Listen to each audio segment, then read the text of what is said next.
Charles Manson, pemimpin sekte sesat Manson, pelanggan setia jeruji besi, otak penghilangan nyawa 9 orang secara brutal, memanfaatkan gadis belia bermasalah sebagai eksekutor filosofi sesatnya dan pecandu narkoba parah. Charles Tex Watson, otak perancang penghilangan nyawa Sharon Tate, seorang mantan musisi, pecandu narkoba parah, dan percobaan penghilangan nyawa mantan pacar sendiri. Leslie Van Houten, member Manson Family terbukti terlibat penghilangan nyawa 2 korban dengan cara penusukan puluhan kali ke tubuh korban. Di penjara 53 tahun korban doktrinasi Charles Manson. Susan Atkins dan Mary Brunner. Susan Atkins, seksi sedi, terbukti melakukan penghilangan nyawa Sharon Tate. Atkins meninggal di penjara di usia 61 tahun. Brunner terlibat penghilangan nyawa Gary Hinman. Dia adalah anggota pertama sekte Manson, ibu dari salah satu anak Charles Manson. Linda Kasabian, satu-satunya saksi yang dilindungi, terlibat tapi tidak melakukan penghilangan nyawa korban secara langsung. Patricia Big Patty, masa kecil kelam bergabung dengan Manson Family, terlibat penghilangan nyawa Sharon Tate dan dipenjara seumur hidup. Davis, tangan kanan Charles Manson, dan Bosley terlibat penghilangan nyawa Hinman dan Shorty C. Mereka berdua dipenjara seumur hidup. 9 nama korban. Artis Sharon Tate sedang hamil 8,5 bulan saat kejadian. Jaron Sebring, penata rambut artis. Abigail Folger, pewaris bisnis kopi Folger yang terkenal. Frykowski, pacar Folger yang seorang penulis skenario film. Stephen Parent, pemuda 18 tahun yang salah tempat dan waktu. Leno LaBianca dan istrinya Rosemary. Korban ke-8 dan 9 adalah Hinman dan Shorty C, yang kedua-duanya adalah member Manson Family itu sendiri.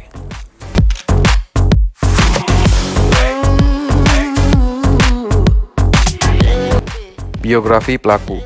Charles Manson, pemimpin sekte Manson, lahir tahun 1934, berasal dari keluarga yang penuh masalah. Dari seorang ayah yang diduga seorang penipu segala waktu, seorang ibu yang terlibat perampokan, penyerangan, dan juga langganan keluar masuk penjara. Charles lahir di Ohio dari ibunya Catherine Maddox, yang baru berusia 15 tahun saat mengandung Charles. Ayahnya adalah Kolonel Walker Henderson Scott Sr. Nama depan kolonel itu sebenarnya hanya sebuah gelar tipuan yang selalu digunakan untuk menipu setiap orang termasuk ibu Charles. Saat Maddox mengandung Charles, ayahnya menghilang dan dengan alasan berangkat ke medan perang saat itu. Charles tidak pernah mengenal siapa ayahnya. Nama Manson pada nama Charles sebenarnya berasal dari ayah kedua yang dinikahi ibunya, William Eugene Manson. Walau akhirnya juga bercerai dan berpisah dengan ibunya yang selalu bermasalah. Masa kecil Charles adalah masa di mana dia jarang mendapatkan waktu dan perhatian sang ibundanya yang selalu sibuk dengan masalah kecanduan alkohol. Maddox juga menikah ketiga kalinya dengan sesama alkoholik parah. Umur 9 tahun, Manson sudah melakukan kriminal serius yaitu membakar sekolahnya, bolos, dan mencuri. Manson dipindahkan ke sekolah yang super ketat bernama Kibault. Dia berhasil melarikan diri, bahkan berhasil melakukannya 2 kali. Manson pernah bekerja jujur sebagai pengantar surat di perusahaan Western Union, tapi tidak bertahan lama, dia tertangkap mencuri saat itu. Tahun 1948, di umur belasan tahun, pertama kalinya dokumentasi sebuah perampokan dilakukan Manson atas sebuah toko kelontong. Tahun 1949, Manson dikirim ke seorang hakim ke sebuah fasilitas remaja di Omaha, Nebraska untuk menjalani kedisiplinan diri. Di sana, Manson bersama teman sekelasnya Becky Nielsen dan paman Nielsen, mereka berhasil melakukan 2 perampokan, pencurian mobil, dan juga Manson memperoleh senjata api untuk pertama kalinya.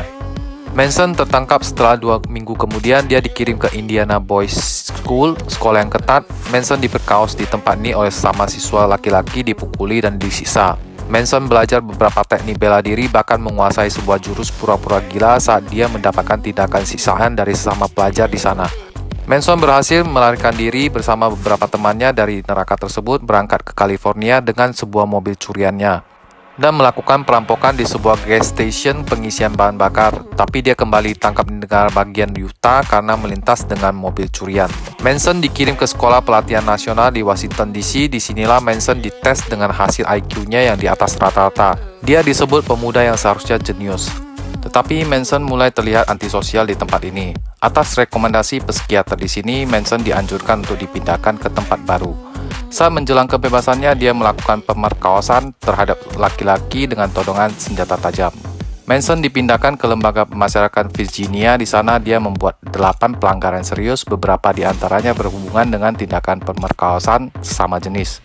Manson akhirnya dipindahkan ke penjara maksimum security di Ohio, Chillicothe. Dia dibebaskan tahun 1955 berusia 20 tahun saat itu. Manson pernah menikah setidaknya 2 kali. Tahun 1955, Rosalie Rossi, seorang pelayan perawat di sebuah rumah sakit, menjadi istri pertamanya. Dari pernikahan ini, mereka dikaruniai satu orang anak yang diberi nama Charles Manson Jr. Mereka bercerai Maret 1957, Rosalie meninggal di tahun 2009. Pernikahan kedua adalah dengan Leona Ray Candy Steven, seorang gadis remaja 16 tahun yang berhasil direkrut dan dicuci otak oleh Manson. Di mana awalnya Leona ini dipekerjakan sebagai prostitusi untuk mendukung Manson. Mereka bercerai tahun 1963 dan Leona mengakui jika mereka memiliki seorang anak bernama Charles Luther Manson. Leona, istri Manson, dan seorang gadis lainnya menjadi objek prostitusi oleh Manson di New Mexico. Dia ditangkap dan dituntut masa percobaan, tetapi Manson melarikan diri. Manson akhirnya ditangkap dengan tuduhan berlapis prostitusi, pencurian pencairan cek, pelanggaran masa percobaan, dan dia dituntut 10 tahun penjara saat itu di LA, California. Manson juga dipindahkan ke penjara di Washington DC. Manson sempat belajar gitar selama di penjara dari pemimpin geng Creepy Carpis dan berkenalan dengan calon aktor Danny Trejo. Mereka berdua terlibat latihan hipnosis di sana. Manson dibebaskan tahun 1967 dengan status masa percobaan, di mana di sini sudah hampir separuh perjalanan hidupnya dilakoni di dalam penjara, di mana Manson sudah berusia 32 tahun saat itu. Keluarga Manson pernah menjadi subjek penelitian Institut HFMC, sebuah organisasi yang bergerak di bidang penelitian kontrabudaya di tahun 1960-an dengan subjek penelitian efek obat-obatan LSD, metamfetamin terhadap kontrabudaya di wilayah San Francisco. Manson Family adalah pasien yang sering mengunjungi tempat tersebut. Manson Family diduga adalah kaum hippie, kaum narkoboy, dan perilaku menyimpang. Organisasi HFMC ini berhenti beroperasi tahun 2019. Manson pindah ke Berkeley, distrik Asbury, menjadi pemakai setia LSD dan mendalami beberapa buku filosofi, misal buku Stranger in Strangeland, novel fiksi cinta bebas karya Robert Heinlein, dan bercampur dengan beberapa bacaan lain, misalnya Alkitab, Scientology, buku Dale Carnegie, The Beatles, Helter Skelter, dan juga filosofi gereja tentang penghakiman terakhir, yang akhirnya menghasilkan satu filosofi tersendiri yang diduga menyesatkan dan justru menjadi filosofi hidup menyimpang dari keluarga Manson. Di San Francisco, Manson berhasil merekrut begitu banyak pengikut yang seluruhnya adalah gadis belia. Dengan filosofi dan doktrin sesatnya, 18 orang gadis bermasalah secara emosional yang terganggu dan dikucilkan, yang secara sosial mudah dimanipulasi. Semua gadis bermasalah ini tinggal bersama Manson, padahal Manson saat itu adalah seorang jobless dan hanya seorang pengemis. Di saat inilah Manson mengukuhkan dirinya sebagai guru, pemimpin kaum hippie saat itu yang terkenal di Asbury. Para pengikut pertama inilah yang mulai disebut dengan sebutan Manson Family. Dengan doktrin sesat saat itu, kalian adalah reinkarnasi dari Kristen pure dan orang-orang Romawi. Gerakan Charles Willis Manson ini mulai dilakukan mereka menggunakan bus sekolah yang sudah dirubah sedemikian rupa norak dan aneh. Mereka menetap di daerah Topanga Canyon, Malibu, dan sepanjang pantai Venice, Los Angeles. Seorang gadis pengikutnya bernama Brunner dihamili Manson saat itu melahirkan seorang putra bernama Valentine Michael.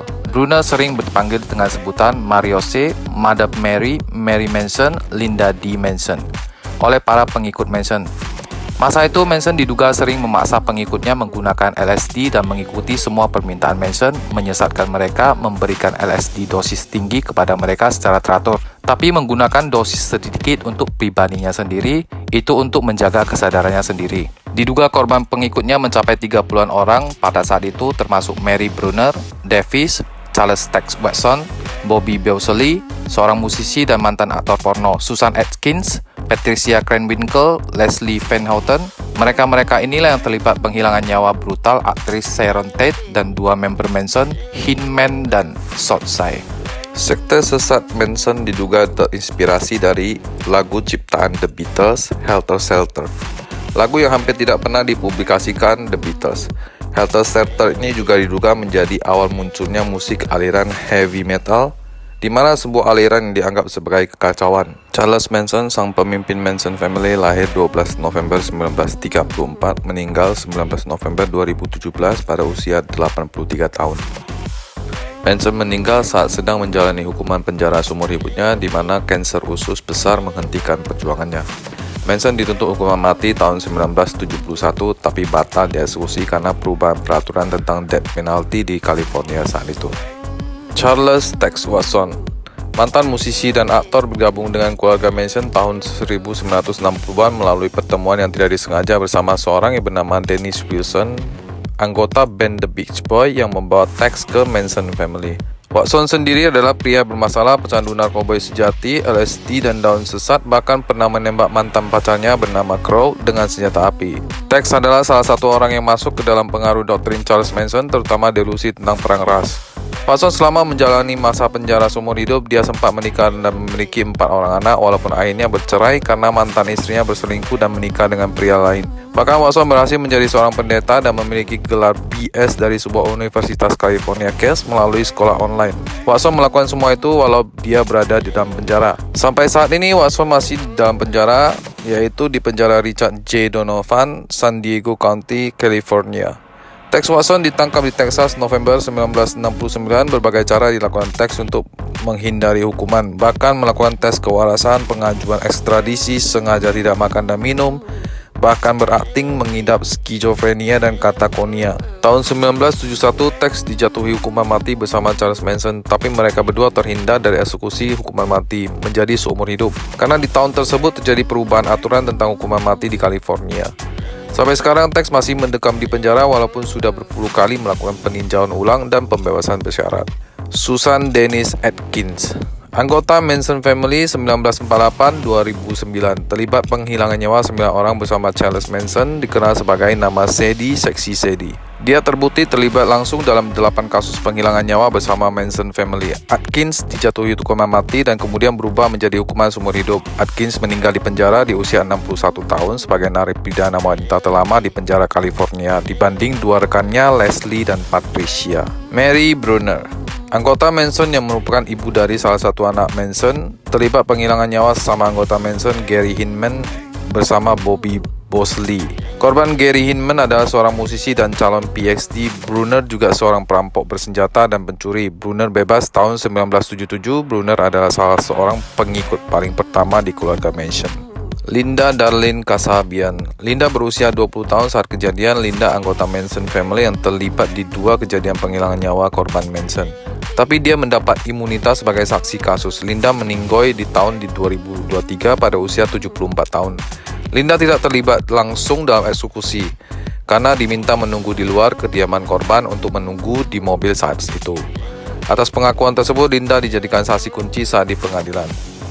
Bruce David Manson, anggota Manson Family, tangan kanan Charles Manson, terlibat langsung atas penghilangan nyawa dari Gary Hinman dan Donald Sortisea, di mana keduanya itu adalah anggota Manson juga.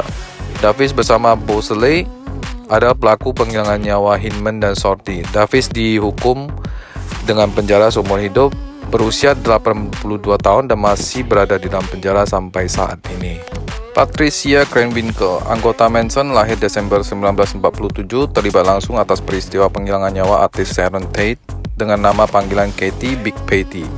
Katie menjadi narapidana wanita terlama di penjara California setelah Atkins meninggal di tahun 2009. Patricia Katie ini memiliki masa kecil yang kelam, selalu menjadi sasaran bullying karena kelebihan berat badan dan kelainan endokrin berbulu berlebihan pada tubuhnya. Leslie Louise Van Houten, kelahiran 1949, anggota Manson yang terlibat penghilangan nyawa Leno dan Rosemary LaBianca 1969. Sehari setelah eksekusi Sharon Tate dilakukan. Pengakuan Leslie, dia melakukan penusukan selama puluhan kali ke tubuh Rosemary. Tahun 1972, Leslie dijatuhi hukuman death sentence tapi berubah menjadi hukuman seumur hidup. Tahun 1978, pengadilan ketiga dilakukan terhadap Leslie, tuntutan seumur hidup. Total 53 tahun Leslie mendekam di penjara, dia bebas bersyarat tahun 2023. Kejadian naas itu adalah di tahun 1969, kejadian penghilangan nyawa Sharon Tate dan teman-teman dirancang oleh Charles Manson bersama Tex Watson. Dengan eksekutornya adalah anggota keluarga Manson itu sendiri, yaitu Tex Watson, Susan Atkins, Patricia, Linda Kasabian, dan Leslie Van Houten. Kejadian ini terjadi di Benedict Canyon, California. Semua korban kehilangan nyawa karena penusukan yang brutal dan dilakukan berkali-kali. Bahkan seorang korban bernama Abigail Folger ditikam 20-an kali oleh Manson Family. Motif Manson Family diduga adalah sebuah delusi yang dikarenakan penyakit mental yang dimiliki oleh semua anggota Manson Family. Tekanan hidup dan mental sang pemimpin Manson, filosofi sesat yang memaksa anggotanya, dan pengaruh obat-obatan narkoba yang disebut perang ras.